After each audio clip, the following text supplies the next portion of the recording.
This is We Bleed Orange and Black, the podcast for Halloween and horror lovers. Join us as we interview creators, discuss our favorite folklore, and share original spooky stories. I'm Jeff C. Carter. This week, we're talking with Drew Huff about her new novella, Landlocked in Foreign Skin. Drew Huff is the author of Freeburn and The Divine Flesh. Born and raised in Eastern Washington, she writes gritty stories about trauma, crime, rural poverty, and body horror. Her short fiction has appeared in numerous anthologies, including Hot Iron and Cold Blood, The Sacrament, and It Was All a Dream. Drew, welcome to the show. Oh, thank you, Jeff. I'm so excited to be on. I have an icebreaker question for you. Okay. Can you judge a book by its cover? Yes, 100%. This is something of a personal subject for me because I do graphic design. That's my other job. I do a lot of pre-made book covers. I also do custom commissions. I've been an artist my whole life. And yes, I'm not going to lie. A lot of the stuff that I see, especially in the indie world, is just it's a little cringe. You know what I mean? And conversely, what I see, I also see book covers from the big five that also are not well done. They usually aren't well done for different reasons. That being, it might look good, but it doesn't adequately describe or market to the book's ideal audience. As a general rule of thumb, the book cover, it's a sign of how much time and energy and money you're willing to invest in the book. And I think on some level, readers do see that. It's part of the reason why AI covers get so much hate. And in my opinion, rightfully so, because AI just looks cheap. It looks cheap when everyone else does it, but especially when a book author uses AI on a cover. And I'm saying that like purely from a pragmatic standpoint, like taking my personal opinion on generative AI, which I despise, out. It just looks cheap. And who wants to look cheap in this day and age? You know what I mean? When you're writing a story, do you begin with the cover in mind? Does it come to you before or after? It comes to me after. It's actually something I struggle with. I'm really good at looking at other people's work and sort of coming up with like, oh, this is the vibe. This is the audience we're marketing towards. This is what we're doing. This is what we're not doing. These are the vibes we want. I'm really good at doing that with other people's work. The problem comes around when I have to do a cover for my own work because I'm too close to what I've written to be able to, I don't have an objective view on it. So I tend to have to rely on my friends to tell me like, hey, this is more of a this book. This is more of a, you should market it towards this and this and this. I know some writers do buy pre-mades and write a story around the pre-made. I have heard of that. It's kind of like trying to write back of the book copy or a summary. It's like I'm holding the whole story in my head. I literally can't step away and get enough distance to try to condense it down to its three main plot beats or one image that describes or markets the whole thing. So much of marketing a book is about subtracting and condensing the story down to its basest essentials.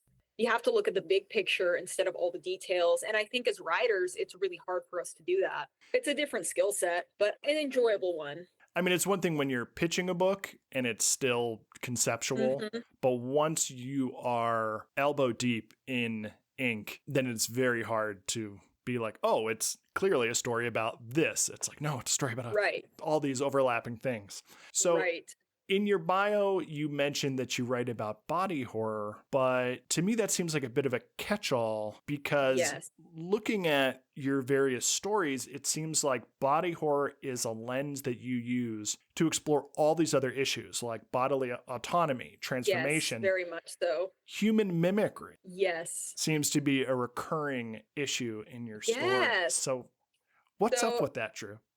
I don't know, but so if you think the human mimicry was crazy in Landlocked in Foreign Skin, I don't know if you've heard, but I took a project I had on the back burner that I'd written and made a cover for in 2024. My name isn't Paul, and I'm releasing it in November 2025, so in a few months. And that one is basically Invasion of the Body Snatchers, but from their point of view, mimicry. They're literally called mere people. I took the mere people from The Divine Flesh and I wrote a whole novella from their point of view. It's like more mimicry. So on a personal level, I really don't like people and things that pretend to be something they're not. It's something I also really hate in my personal life. And this is probably it's actually something where I've popped off a few times and people have been like, Well, why can't we just all be nice, Drew? I just have a thing against fake people. And when I'm trying to write, and I've always had a real dislike for people that put being nice and social conventions and put on a fake persona. I don't know, maybe it's the tism. I was diagnosed with autism when I was like 3. Um, but I've always had a visceral disgust to that because to me, I think honesty is very important, even if it's painful, even if it's socially awkward. We need to do the right thing and stand up for what is right, even if it makes certain people uncomfortable to be called out, even if it means you have to take responsibility or accountability. And so I think that hatred of the fake and mimicry and putting on fake personas really comes through in my writing because it's like you said, mimicry and fake people. It's like literally a recurring theme in my horror. I also really don't like the uncanny valley, something that looks human but isn't. It's a really big thing for me. So if I had to guess, like I would guess maybe that's why, but yes, mimicry, body horror tends to be a way for me to make a metaphor, like you said, like a metaphor for something real. It's like we look at Freeburn, where we have the body autonomy of these demon hybrids literally getting taken away as they start mutating and they're forced into their roles in society. It's like it's just a metaphor for puberty and the sex roles that we take on in society. It's interesting that you're writing horror and you are mining the things that horrify you or that you hate, but also by having these characters who are mimicking humans, there's a lot of empathy there that you're writing from. Yes, and I do think a lot of that comes from my childhood experience of being in ABA therapy and feeling like an alien, right? And having to learn how to mimic neurotypical people. It wasn't something I consciously tried to write. It was just me writing a lot of my experiences. But I look back on a lot of my work and I definitely think that's why a lot of my pieces and my books tend to be from the point of view of something that's not human and has to constantly pretend and try to fit in and be quote unquote human. While also grappling with the issues of the layers of deception that fully human people engage in. So I feel like we've set the stage perfectly. Let's dive in. Landlocked in Foreign Skin. Do you have a back of the book summary that you can use to catch the audience up? I do actually. How far would you go to reclaim your stolen body? The fishermen would do anything to return to their natural monstrous state in the alien oceans of Europa. But they've been kidnapped, trapped on a human ship, forced into human form, very pathetic, and dragged into the mad Dame Isabel's plot to find an eldritch god. Dame Isabel is a young billionaire heiress who also seems very interested in sharing a bed with the fishermen. Strange. All of this is strange. The fishermen can't fathom why anyone would want to be human. Dame Isabel is desperate to find this eldritch god in the hopes that it will heal her mortally injured girlfriend. Stuck in a female human form, the fisherman is pulled into a toxic romantic relationship with Dame Isabel, in a world where being LGBTQ is punishable by death. In the midst of this insanity, it's quite clear to the fisherman humanity is confusing, inefficient, and messy. When Isabel reveals that she will never let the fishermen go, even if they find the mad god, the fisherman knows it's time to get violent. Excellent. Thank you. As I was reading it, I thought like, wow, this could be comped as like The Handmaid's Tale meets The Thing. Yes, Little Mermaid meets The Thing. Handmaid's Tale meets The Thing. But from the Thing's point of view. Right, exactly. I forgot about The Little Mermaid. Did you ever see that indie sci-fi movie Europa? No. But I did see one called, I think, Zygote. That was part of the inspiration for this. This weird, quirky. So basically, there's this disaster on the ship. They're mining. There are like 50 people on this mining ship, and they're trying to get this. They have this alien cadaver on the ship, and they're trying to get this artifact. The artifact goes off, and it fuses all of these people into this big mass of just limbs and eyes that goes around trying to assimilate everything. Awesome. And it's the alien cadaver basically controlling this flesh thing from afar. It's a short little film, but it is pretty gnarly. You can make a whole evening of entertainment around Landlocked in Foreign Skin and that movie. I could probably find some songs on that same theme. In this book, one of the first things I noticed was the syntax. How did you design the alien POV syntax? Yes.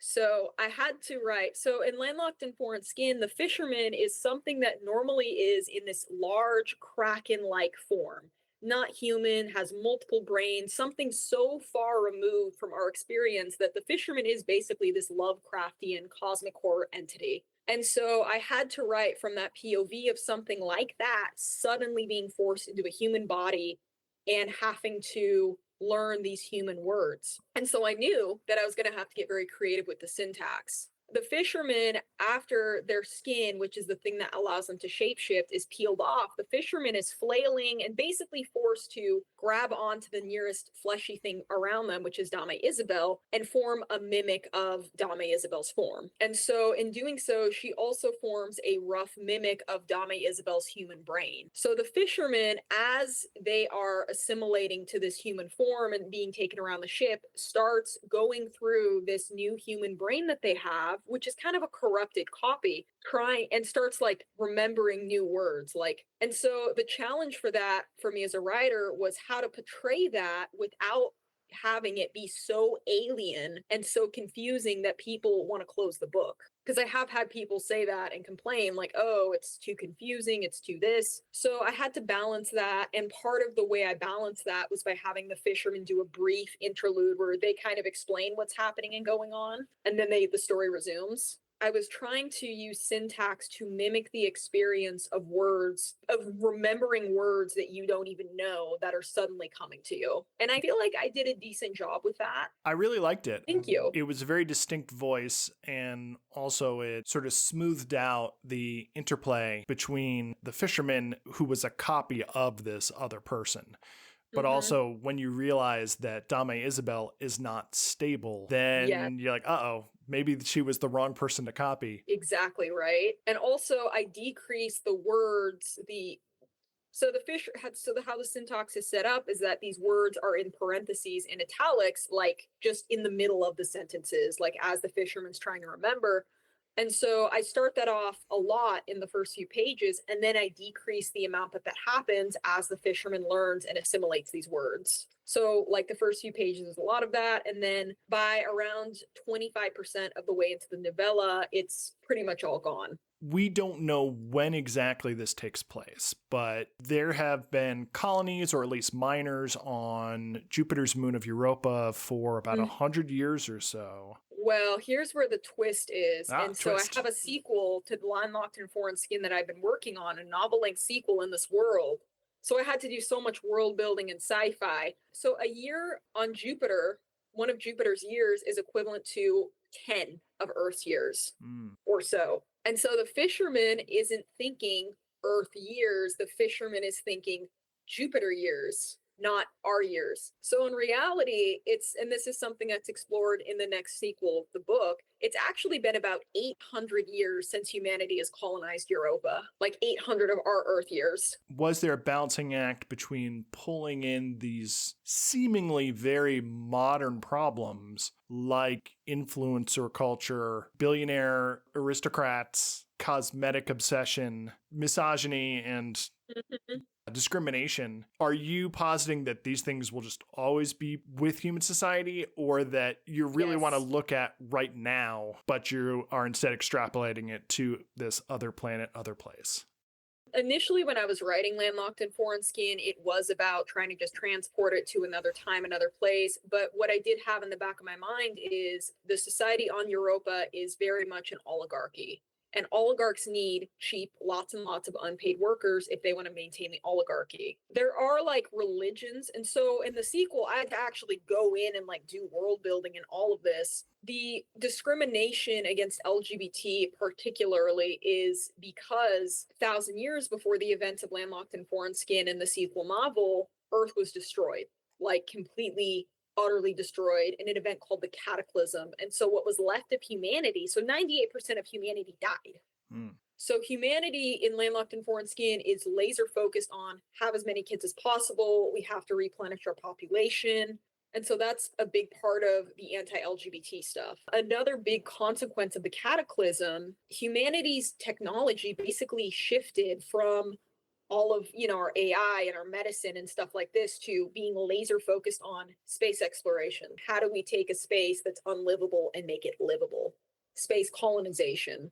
And so keep in mind that we're seeing everything from basically, we're all very close to Dame Isabel and Dame Isabel's ship. We're not really looking at things from the perspective of what a normal person's life is like on Europa. Dame Isabel has basically whatever she wants, whenever she wants it. And so the fisherman's not really talking to human beings like working class people to see what life is really like. So on page 60, the fisherman addresses the audience directly and foreshadows a shift in the status quo. Yes. I am fascinated by this technique, this approach that when you're reading a book, the character is telling you a story. Yes. And for whatever reason, I don't do that. I don't have that extra meta layer on my stories. I want you to be inside the story and you know as much or as little as whatever the POV is, but I never have the direct narration say, and that's when we knew it was all going to hell or whatever. Right. And so if you read the very first chapter, the very first line, it's audio transcript from the EMS Europa. So that was part of why I set it up that way, was so at times the fisherman could just jump in and kind of explain something. Again, with the alien point of view and how deep of a first person point of view it is, I had to have some kind of mechanism to get more clarity so people know what's going on. But the entirety of the novella is the fisherman narrating their story and what happened to them, because it's really a message for humanity. The fisherman does not want this to happen again. But, and as we'll see in the sequel novel, there are certain discrepancies between what the fisherman said happened and what actually happened. So you were having a lot of fun with that epistolary narrative shaping. What's kind of nice about the audio log, which is so famously used in video games and things like that, is that if something is recorded digitally, the person leaving that message very well could be dead. Like there's no guarantee of safety when you're getting a story in that format. Whereas... Or is it a fake? Or is it a forgery? Whereas when people are writing letters back and forth in old stories, it's kind of like, they probably lived through this. Yeah. So we had talked about the Little Mermaid and The Thing and The Handmaid's Tale. Does any of this world trade on the mythology of Selkies? Yes. So the story was originally something I wrote. It was a short story I wrote for an anthology on a fairy tale horror. Then I subbed it to a few other aquatic anthologies. It got rejected. Like it would get like personal rejections, like, oh, this is really well written, but this doesn't vibe with our collection. And so when I was writing the initial one, I took a blend of the fisherman and his wife. That's where I got the name The Fisherman. And, the wishing fish with Dame Isabel asking for more and more things each time. That was the setup of the original short story, was Dame Isabel asking for more wishes and Eider just granting them. And then obviously the end of the story where Eider just breaks in and just rescues the fisherman. And then I did use the mythology of the Selkie, and I tried to think of a sci-fi reason, something like, okay, how would this work from a sci-fi standpoint? Something that can't go back to the water without its skin. And then I came up with the idea of their skins having all these genetic memories and these layers, and sort of it being like basically their body. This might seem like a strange question, and maybe I am seeing a pattern where there is none. But is there something inherently sapphic about Selkies? Honestly, yes.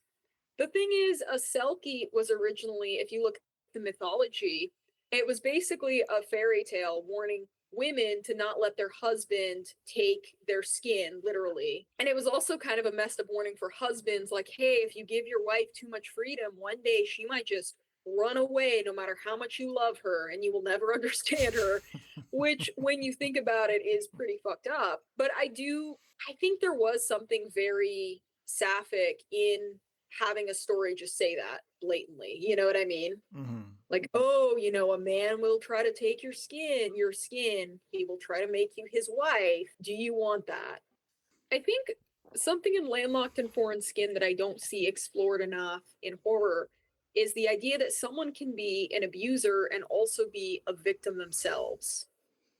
And I really wanted to get into that with Dame Isabel. Obviously, she's the villain. You're really not supposed to sympathize with her. But at the same time, I wanted to show, like, hey, this is why she is the way she is. Because realistically, if you've been raised to be a billionaire heiress your whole life, you're raised to be cutthroat. And I go into this more in the sequel because we have the same characters in the sequel. Oh. So bringing us full circle, can you tell us about the cover to Landlocked in Foreign Skin? So I did not do the cover. I hired Evangeline Gallagher, who is an amazing illustrator. They work with a lot of Big Five authors and a lot of Big Five publishing companies. It was like $1,000 for that cover, which is what you can expect to pay if you want to hire like a pro. The new cover for Freeburn was also a pro illustrator named Art of Ollie. It was like $1,200 for that new cover. They're very eye-catching covers. Thank you. I definitely think Divine Flesh was also about $1,000. That was Evangeline too. It was definitely worth it for Divine Flesh and Landlocked in Foreign Skin. And I mean, Freeburn too, that's a good cover. Are you a tough or an understanding client because you know all the very chill tools of the trade? Okay.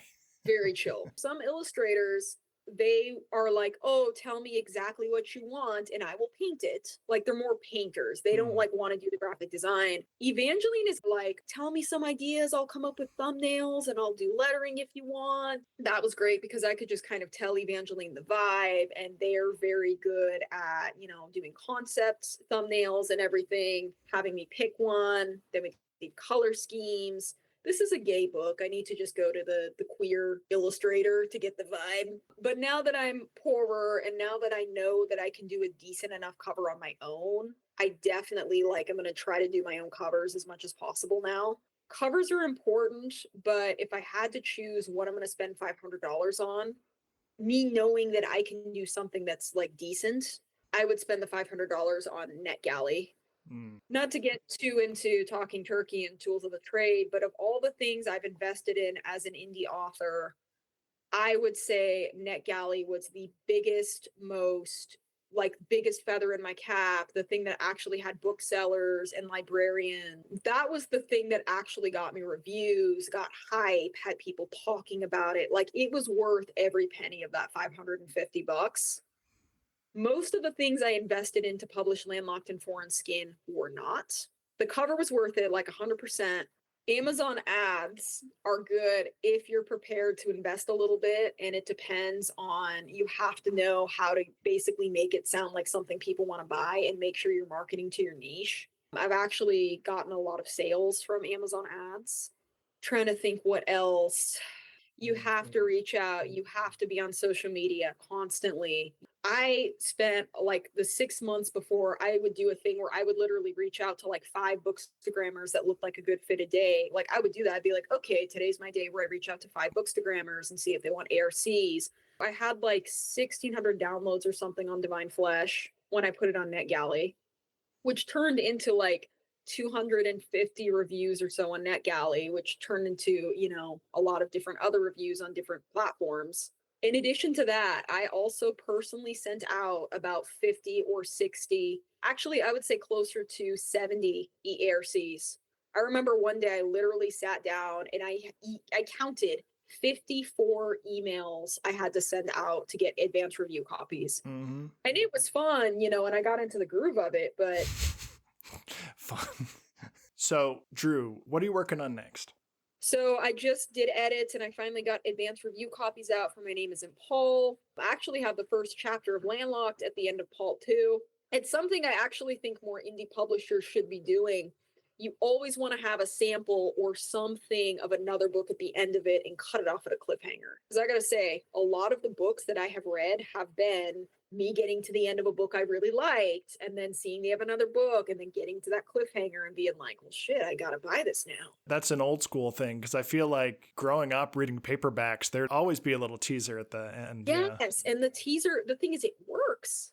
it works really good. So I just finished up edits on Sweet Thing. Sweet Thing was what I was originally supposed to publish at the end of this year, but my Sapphic vampire novella turned into a novel on me. So now I got to query it. It's like Chuck Tingle's Camp Damascus meets Haley Piper's A Game in Yellow. In a near future America, which is really going down that Christopher Fast's pipeline, this woman in her late 20s is in a secret romance with her best friend. They both live in this Christian fundamentalist conclave in Idaho. They get found out. Obviously, that's not good for either of them. They're about to be shipped off to a conversion camp. And then this lesbian vampire, this 600-year-old vampire, shows up and says, hey, I can get you out of this jam if you agree to be turned into vampires and be in my little flowers in my garden, basically like a harem. But not a full, like the vampires are kind of wired to love multiple people. And I wanted to do this whole new take on vampires. And so the first half of the book is her going through the conclave, trying to rescue her girlfriend, trying to rescue the vampire who gets captured. And then the second half of the book is her having to infiltrate the state-run conversion therapy camp as a vampire to rescue her girlfriend. Very cool. The thing is, I was going to publish this, but then I kind of realized, like, oh, I have some agents that said to drop them a line if I had a full-on novel. I gotta, like, query this. So I'm actually querying Sweet Thing. I had an agent that read Landlocked and reached out to me because she wanted to see what else I had. She was very impressed. So I sent her that, fingers crossed. That's awesome. Thank you. In addition to Sweet Thing, I'm working on a queer Old West / cosmic horror tale called Old World Birds, which is another short story I'm expanding into a novella. It's like The Gunslinger, but queer. You know, where it's like the Old West, but kind of, you know, twisted a little with magic. Then I have the sequel to Landlocked in Foreign Skin, which I'm also working on right now. I'm about 25,000 words in. It seems like you've really settled into a groove where these short stories are becoming novellas, are becoming novels. The words are flowing. Oh, and then I also have the prequel short story collection to Divine Flesh. I have to write and get that out by midsummer next year. The Flesh Failures. So basically, it's all of the world building, all the stuff I wanted to do in Divine Flesh, but couldn't really do. It's a collection of prequel stories that take place before the events of the Divine Flesh. And we also kind of are going to get a sequel to My Name Isn't Paul. I know I've got this whole interconnected universe. But we're going to get kind of a sequel to My Name Isn't Paul because we're going to find out what happens 20 years after the events of that book, because there's a lot of, I had to do so much world building for the Mere people and their culture and like everything. And anyway, I've got that. And then I also am going to have edits for the Exodontus coming up fairly soon. That's it. That's it. You approach each story, be it a short or a longer work, with a core of world building that then spins up, and all of a sudden you find yourself burning to write prequels and sequels and expansions. Yes. Okay. Yes. You never just like the end, moving on to the next. And then I have more ideas that I want to go into that I haven't used. I always have ideas. It's just I always never have enough bandwidth to use all of them. But yeah, and then it's also like if I need to write something, it's like I can just go back to that world, and it's like having a cheat code, if I'm being honest. It's like, oh, here's a world. I can literally just look at it from a different angle and have a whole new story just by looking at a different aspect of the world. Like the Mere people. So My Name Isn't Paul was originally something I wrote just to have a chapbook for AuthorCon 4. I didn't think it was going to turn into a novella. It's just, I don't want to say easier than coming up with something entirely new, but it is definitely like, oh, I can just produce work by looking at this world from another angle. Drew, where can our listeners find you online? Mostly I'm on Instagram at Drew, Drew Huff, Huff, and I'm on Blue Sky a little bit. I have a website if you want to see my pre-mades, drewehuff.com. Awesome. Well, Drew, thanks for hanging out with us today. Yeah, thank you, Jeff. This was fun. Thanks for listening. Please subscribe and follow. We're now on YouTube. Links are in the show notes. You can find me at jeffccarter.com and hit the link to pick up my collection, We Bleed Orange and Black, 31 fun-sized tales for Halloween. Until next time, stay spooktacular.